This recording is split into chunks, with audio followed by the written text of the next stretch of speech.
Hi! In front of me is ULEFONE Armor 17 Pro, and today I would like to show you how you can add audio or video file to text message on this device.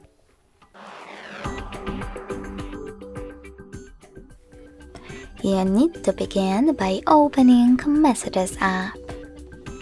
Now select one of your contacts or one of your chats.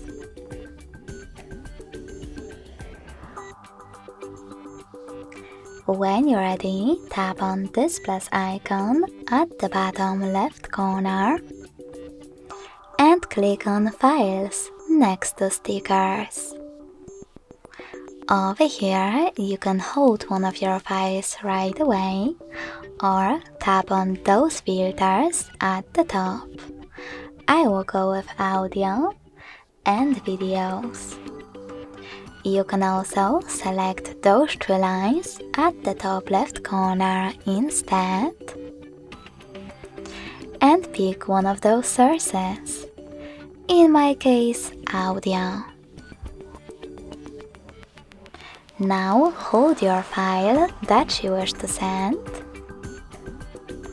and tap on Select at the top right corner to add it to your text message.